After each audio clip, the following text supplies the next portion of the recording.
Il s'agit de montrer que cette fonction est une densité de probabilité. Trois choses à montrer. Le caractère positif.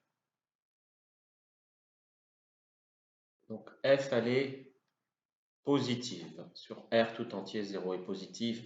1 sur B moins A également et 0 aussi.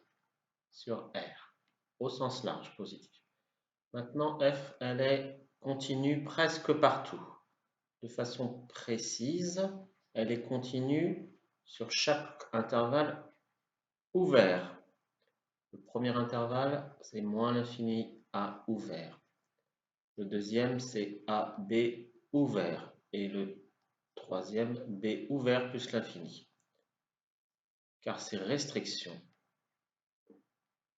les restrictions de f sont des fonctions constantes. La fonction nulle, la fonction 1 sur B moins A et la fonction 0 sont continues sur ces intervalles, je le dis, ouverts.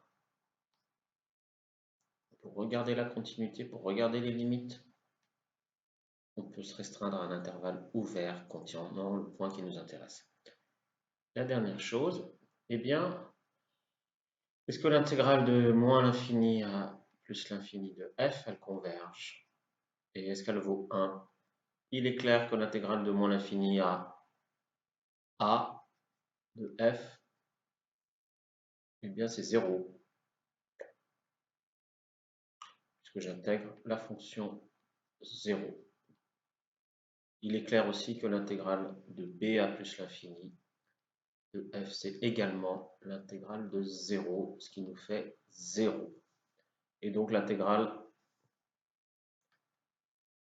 de f de moins l'infini à plus l'infini, c'est uniquement l'intégrale de a à b de f qui existe, car f, elle n'est pas continue en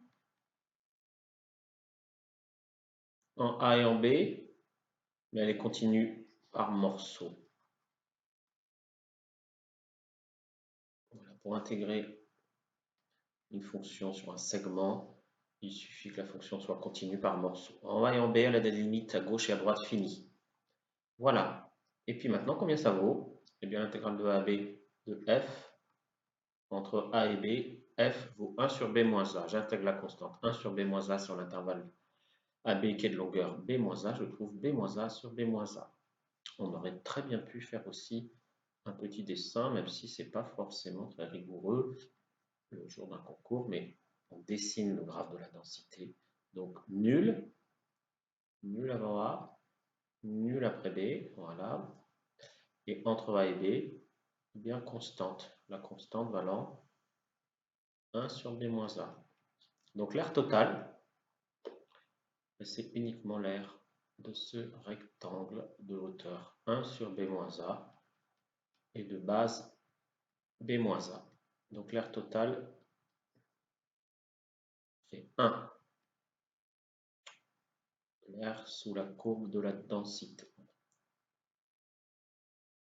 Ça, c'est pour la densité. On passe à la fonction de répartition. La fonction de répartition de la variable. Donc la variable aléatoire, c'est grand X, et j'écris la fonction de répartition au point petit x, puisque je vais intégrer par rapport à t. C'est l'intégrale de moins l'infini à x de la densité, que j'ai appelé cette fois-ci uniquement petit f et non pas petit f indice grand X. 3 cas. Si x est plus petit que a, eh bien, l'intégrale de moins l'infini à x de f, c'est l'intégrale de moins l'infini à x de 0, parce que t est plus petit que x, et x est lui-même plus petit que a, donc t est plus petit que a, donc là, f de t est nul. Voilà, j'intègre 0, j'obtiens 0. Voilà, maintenant si c'était x plus petit que a, maintenant si x est supérieur ou égal à a, alors il faut toujours mettre une inégalité large d'un côté et sec de l'autre, et peu importe lequel, j'aurais pu prendre x plus petit que a ici, au sens large. Maintenant, quand x est entre a et b, j'intègre toujours de moins l'infini à x la densité, mais je coupe en 0. Il y a 3 cas. Ah, je coupe en A. Excusez-moi, je coupe en A. J'attaque de moins l'infini à A plus de A à X. La première intégrale, ben, c'est 0. Parce que f est nul entre moins l'infini et A, petit f. Et puis entre A et X, eh bien, les t sont entre A et X aussi, donc entre A et B.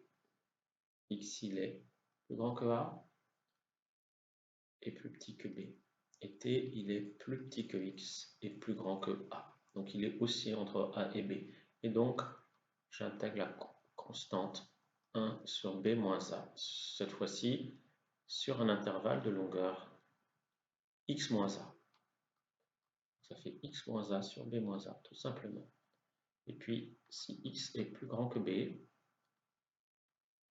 la fonction de répartition au point X, une seule formule trompeuse, intégrale de moins l'infini à X de f de t dt, mais il faut bien distinguer les t. Alors, on va couper cette fois-ci à B, puisqu'on a déjà calculé la fonction de répartition au point B. L'intégrale de moins l'infini à B plus l'intégrale de B à X, f de t dt. Cette fois-ci, dans la dernière intégrale, t est plus grand que B, donc la densité est nulle. Donc j'attaque 0, j'obtiens 0. Donc j'ai uniquement la première intégrale. Et la première intégrale, c'est la fonction de répartition de x au point B. Et ça, je l'ai calculé dans la formule précédente, c'est b moins a, je remplace x par b. b moins a sur b moins a, ça fait 1. Voilà, donc on a bien les trois formules que j'écris. La fonction de répartition, elle est nulle si x est plus petit que a. Elle est affine, c'est une fonction affine si x est entre a et b. Et elle vaut 1 si x est plus grand que b. Là où la densité est nulle, c'est-à-dire pour x plus petit que a et pour x plus petit que b, plus grand que b, la fonction de répartition est constante, mais ce n'est pas la même constante. Hein. Les limites doivent être les bonnes. La bonne limite en moins l'infini, c'est 0. La bonne limite en plus l'infini, c'est 1. Il n'y a pas le choix des constantes. Ici, c'est tout.